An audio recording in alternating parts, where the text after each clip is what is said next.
किसान भाइयों नमस्कार। मैं प्रगट सिंह फार्मिंग मूड से। गेहूं की फसल में जब बाली आती है कौन सी एनपीके का स्प्रे करना अच्छा रहता है, इसको करें या छोड़ दें। और दूसरा आपका मेन जो क्वेश्चन है कि गेहूं की फसल में फंगीसाइड करने से उत्पादन बढ़ता है या इसको छोड़ दें या इसको करना अनिवार्य है या इसको मिक्स करके स्प्रे कर सकते हैं। इन दो क्वेश्चन के इधर उधर हमारी अभी बातचीत होगी और मैं आपसे रिक्वेस्ट करूंगा कि फार्मिंग मूड को आप सब्सक्राइब कर लें, क्योंकि खेती बाड़ी से जुड़ी हुई agriculture, soil structure, crop practice के ऊपर जुड़ी हुई जितनी भी जानकारी हम साझी करेंगे वो आप तक पहुंचती रहे।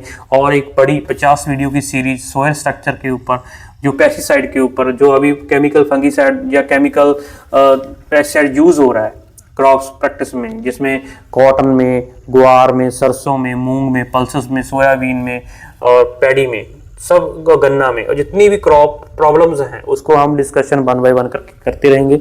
इसी वीडियो में आज हम डिस्कशन करने वाले हैं जिस किसान भाई की गेहूं 60 दिन से ऊपर हो चुकी है, तो मतलब उसकी टिलरिंग अवस्था तो जा चुकी है, वो तो निकल चुका है, उसके हाथ में अब नया टिलर आएगा, उसमें बाली निकलेगी, उसके हाथ में लगी, ये वाला सिस्टम तो निकल चुका है।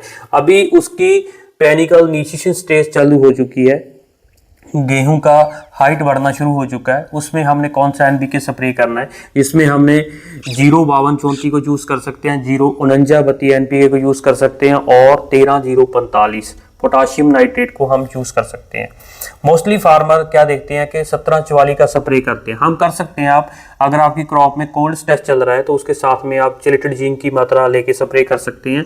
लेकिन क्या है कि जब बाली बननी स्टार्ट होती है और जब डेवलप होती है और जब डेवलप होके बाहर आती है, उसकी पॉलिनेशन होती है और उसमें मिल्किंग स्टेज शुरुआत होती है, तो इन जो 3 हफ्तों का ये लगभग समय है, 4 हफ्तों का समय, तो इसमें फास्फोरस, नाइट्रोजन और पोटाश और साथ में बोरॉन काफी ज्यादा बढ़िया रोल अदा करता है प्लांट के फूड को बनाने में और फूड बनने के बाद बाली में शिफ्ट होने में। जब बाली का डेवलपमेंट हो रहा है, बाली बननी स्टार्ट हुई है, उसका स्ट्रक्चर डेवलप हो रहा है, उसमें कितनी मक्खियां होगी, कितनी लंबी बाली होगी, तो इसकी मात्रा, उसमें कितने दानों की संख्या होगी, ये डीएनए को पहले से पता होता है। लेकिन जितना फूड मिलेगा, जितना उसमें जिब्रेलिन पैदा होगा, जितना उसमें एंजाइम्स पैदा होंगे, जितना उसमें जिंक की मात्रा अच्छी जाएगी, तो उस चीजों से जो प्लांट में एक स्ट्रक्चर बनता है, प्लांट में एक एनवायरनमेंट बनता है, एक पॉजिटिव क्लाइमेट में, एक पॉजिटिव एनवायरनमेंट में प्लांट अच्छे से अच्छा फ्रूट बनाने का काम करता है।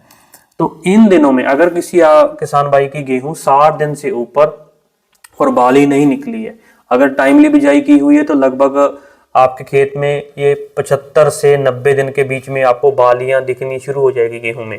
अगर नहीं निकली है तो आप किसी भी इस एनपीके का साथ में बोरॉन लेके स्प्रे कर सकते हैं। और दूसरा आपका क्वेश्चन रहता है, क्या हमको फंगीसाइड करना चाहिए, ये जरूरी है, अनिवार्य है, कंपलसरी है क्या? ये सवाल आपका बहुत टाइम से चलता आ रहा है। जिस एरिया में कोई ऐसी प्रॉब्लम है, यहाँ पे पैथोजन फंगस जो स्पोर्स है वो काफ़ी एक्टिव रहते हैं, यहाँ काफ़ी फंगस का हमला रहता है, तो वहाँ पे पहले से वार्निंग होती है कि यहाँ पे पीला रुतुआ रोग या आपका कुंगी ये आपको खेत में दिखाई देती है, तो आप अर्ली कंट्रोल करते हो। आप खुद ही बताइए, अगर आपके बॉडी में कोई प्रॉब्लम चल रही है तो आप पहले आपके फूड को मैनेज करोगे या मेडिसिन को मैनेज करोगे? अच्छे जैसा बॉडी को फूड देने की कोशिश करेंगे और मेडिसिन भी अच्छे से अच्छी लेने की आप प्रयत्न करोगे। लेकिन अगर आप क्रॉप के मामले में सोचते हैं तो वहां पे आप मेडिसिन देने का काम करते हो, एनपीके का देने का काम ही नहीं करते आप। एनपीके के बहुत सारे फार्मर एक बार स्प्रे कर देते हैं, 2 बार स्प्रे नहीं करते। हालांकि 2 बार स्प्रे करने के बाद उसका इम्यून सिस्टम भी स्ट्रांग होता है, उसमें अच्छी फ्रूट डेवलपिंग होती है, फ्रूट में फ्रूट सेटिंग बहुत अच्छी होती है, फ्रूट का वेट बहुत अच्छा बनता है, फ्रूट का टेस्ट बहुत अच्छा बनता है, फ्रूट की शेप, साइज, लस्टर बहुत अच्छा बनता है। लेकिन हम काम कर रहे हैं वही 100 ml 200 ml, कोई ये वाला फंगीसाइड डाल दो, ये ट्राइजोल ग्रुप का है, ये ऑक्सीस्ट्रोबिन ग्रुप का है, ये स्ट्रोबिन ग्रुप है, इसमें आपकी फंगस खत्म हो जाएगी। अगर फंगस लगे ही ना, बहुत कम मात्रा में लगे, अगर वो वाला खर्च जो आपने, जो अमाउंट, जो कॉस्ट आपने खर्च करनी थी, वही आपने न्यूट्रिशन पे खर्च कर दिया, आपने जिंक पे खर्च कर दिया, आपने कैल्शियम पे खर्च कर दिया, आपने बोरॉन के ऊपर, एनपीके के ऊपर खर्च कर दिया, तो वो आपको कहीं ना कहीं आगे जाके रिवार्ड देगा। वही आपके 1 एकड़ में से 50 किलो 2 क्विंटल तक गेहूं बढ़ सकता है अच्छे मौसम, अच्छे क्लाइमेट में। क्लाइमेट आपका सबसे बड़ा क्रॉप डिसाइडर है। क्रॉप उसके कहने पे लगी है, आपने नहीं लगाई। आपकी मर्जी चले तो आप गर्मियों में भी गेहूं लगा लें, आपकी अच्छी अगर पकड़ बन जाए तो आप फिर गर्मी सर्दियों में भी आप धान को पैदा कर लें, लेकिन ऐसा होता नहीं है।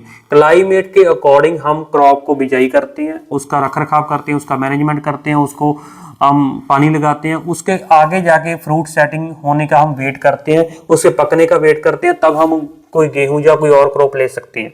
मतलब क्लाइमेट एक मेन रोल है, लेकिन वो हमारे कंट्रोल में नहीं है। हमारे जो कंट्रोल में है वो प्लांट का फेस, प्लांट का न्यूट्रिएशन, प्लांट की इम्यूनिटी, वो हमारे कंट्रोल में रहती है।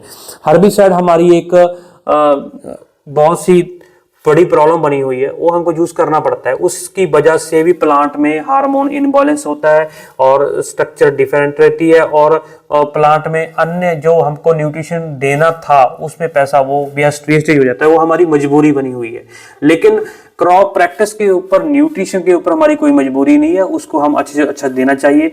आगे आने वाले समय में भी आपको ऐसी वीडियो मिलती रहेगी जिसमें सोयल स्ट्रक्चर, जितनी भी पेस्टिसाइड अभी यूज हो रही है मार्केट में, क्या हमको यूज करना है क्या नहीं करना, किसके बिना भी हम खेती कर सकते हैं, ऑर्गेनिक खेती के मॉडल्स और अन्य जो किसान भाई अलग से तरीके से पैसा कमा रहे हैं, वो आपको वीडियो देखने को मिलती रहेगी। हम बहुत बड़ी सीरीज लेके आ रहे हैं जो न्यूट्रिशन के ऊपर, सोयल स्ट्रक्चर के ऊपर रहेगी, और आप बने रहे चैनल के ऊपर। इंस्टाग्राम, यूट्यूब, फेसबुक के ऊपर फार्मिंग मूड को सब्सक्राइब कर लें और आपको डेली डोज यहाँ पे खेती के रिगार्डिंग मिलता रहेगा। सभी किसान भाइयों का बहुत बहुत धन्यवाद।